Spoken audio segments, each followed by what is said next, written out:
হে HSC 25 batch, কি অবস্থা ভাইয়া তোমাদের সবার? আজকে তোমাদের সবার বাংলা পরীক্ষা কেমন হয়েছে অবশ্যই কমেন্ট করে প্রথমে জানাবা। সো তোমাদের একদিন পরেই কিন্তু ইংরেজি পরীক্ষা। আমাদের মধ্যে এমন আমরা অনেকেই আছি যাদের কিন্তু ইংরেজি প্রিপারেশন তেমন একটা ভালো না। সো তাদের জন্য আজকের এই ভিডিওটি খুবই গুরুত্বপূর্ণ হবে। তো তোমাদেরকে আজকে কিছু টিপস দিব, যে টিপসগুলো যদি তোমরা ফলো করো তাহলে কিন্তু পরীক্ষাতে মোটামুটি একটা ভালো রেজাল্ট করতে পারবা। এবং আশা করছি যদি পুরোপুরি ফলো করতে পারো তাহলে তোমরা এই সাবজেক্টটাতে A+ পাওয়া যাইতে পারো।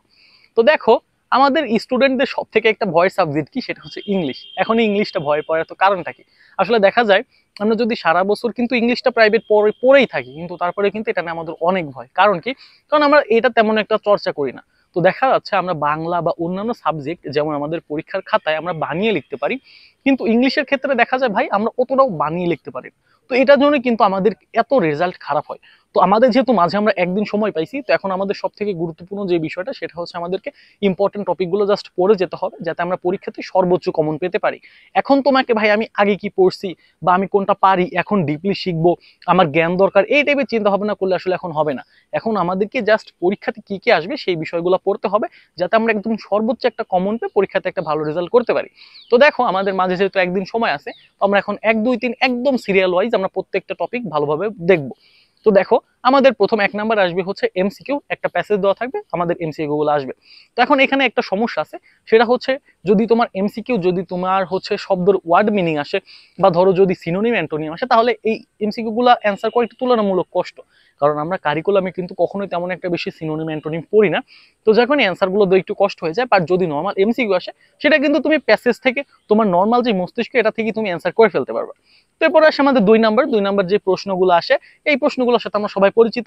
কারণ কি ভাই, এই টাইপের প্রশ্নগুলো আমরা অনেক ছোট থেকেই প্যাসেজ থেকে আমাদের যে প্রশ্নগুলো লেখা লাগে আমরা এটা পারি। তো আমাদের এই 1 2 নাম্বারে তেমন কোনো সমস্যা হয় না।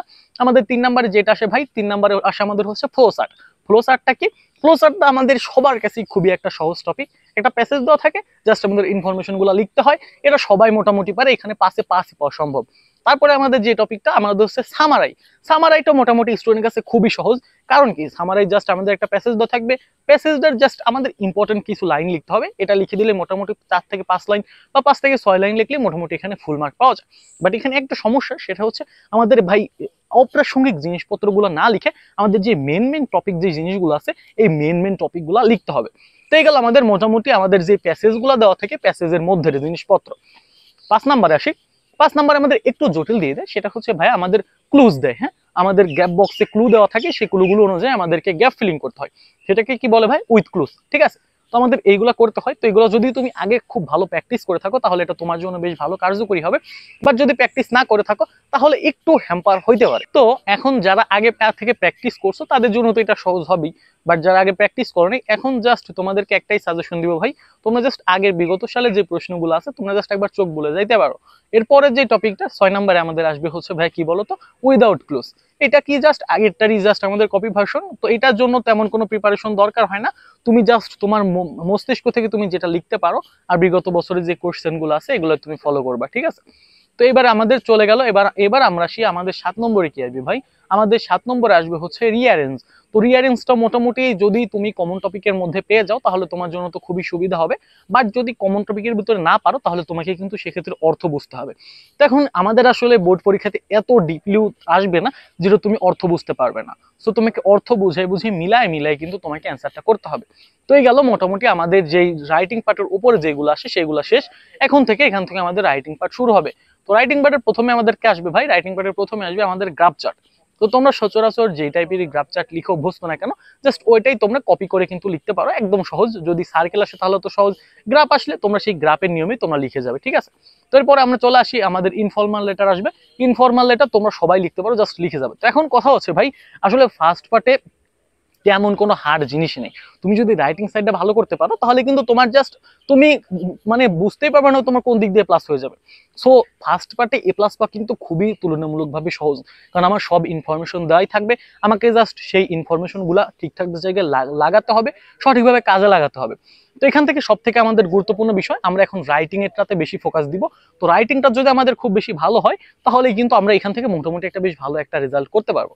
তো এর জন্য আমাদের বিগত বছরের যে বোর্ড কোশ্চেনগুলো আছে এই কোশ্চেনগুলো এখন জাস্ট আমরা দেখে যাব। দেখো এখন যেহেতু একেবারে লাস্ট সময়, মাঝে মাত্র একদিন আর এক রাত আছে, সো এর মধ্যে তুমি আহামরি নতুন কিছু কিন্তু পড়ে শেষ করতে পারবে না। সো নতুন কিছুর ধারের কাছে যাওয়ার দরকার নেই, তুমি আগেই যা পড়ছো সেই বিষয়গুলো জাস্ট এখন তুমি রিভিশন দাও, আর জাস্ট তুমি তোমার নর্মাল যে পড়াটা আছে পড়াটা ধরে রাখো, আর আগের বছরের প্রশ্নটা জাস্ট ফলো করো, এভাবে তুমি মোটামুটি একটা প্রিপারেশন গুছাইতে পারবে। তো দেখো এখানে একটা কথা, সেটা হচ্ছে তুমি, আমরা এখানে একজন অনেকেই আমরা বড় ভুল করি যে আসলে নিজের মতো লেখা। আসলে তুমি যদি 2 নাম্বার প্রশ্ন বলো বা তুমি সামারাই বলো, এগুলো তুমি তোমার নিজের মতো লিখতে পারবে, এগুলো আসলে আমাদের সামনে কোনো হেল্প নেওয়ার বা পেছনে কোনো হেল্প নেওয়ার কোনো দরকার হয় না, কারণ এই বিষয়গুলো তুমি জানো। তো সব থেকে ভালো হয় তুমি যদি তোমার কাছে কোনো মডেল টেস্ট থাকে, তুমি তোমার মতো একটা মডেল টেস্ট দিয়ে নাও, তো এটা তোমার জন্য সব থেকে একটা বেস্ট ইজিয়েস্ট হয়, ঠিক আছে? আর এই পরীক্ষা নিয়ে ভাই এত বেশি ভয় পাওয়ার কারণ নেই, প্রশ্ন যে ইংরেজি কঠিন প্রথম পত্র পরীক্ষা এত বেশি হার্ড হয় না যে তুমি এটা পারবা না, ঠিক আছে? তো আশা করি তোমাদের ব্যাপারটা বুঝাইতে পারছি। সো এই ছিল মোটামুটি ভিডিওটা, ভাই ভয় বের কিছুই নাই, জাস্ট প্র্যাকটিস করতে থাকো।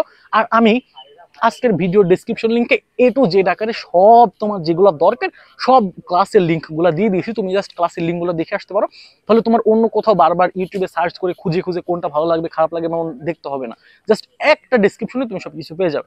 সো এই ছিল মোটামুটি আজকের ভিডিওটা একটু ফলো করো, আর আমি তোমাদের কিছু ইম্পর্টেন্ট টপিকের সাজেশন আকারে কালকে দিয়ে দিব, ওইগুলো জাস্ট যাওয়ার আগে লাস্ট মোমেন্টে দেখে যাবো। তো এই ছিল মোটামুটি আজকের ভিডিওটা ভালো লাগলে অবশ্যই আমাদের চ্যানেলটাকে সাবস্ক্রাইব করে দিও ভাই, পাশে থাকে বেল আইকন একটি ক্লিক করে দিও। আজকের মতো এখানে বিদায় নিচ্ছি, সবাই ভালো থাকো, সুস্থ থাকো, আল্লাহ।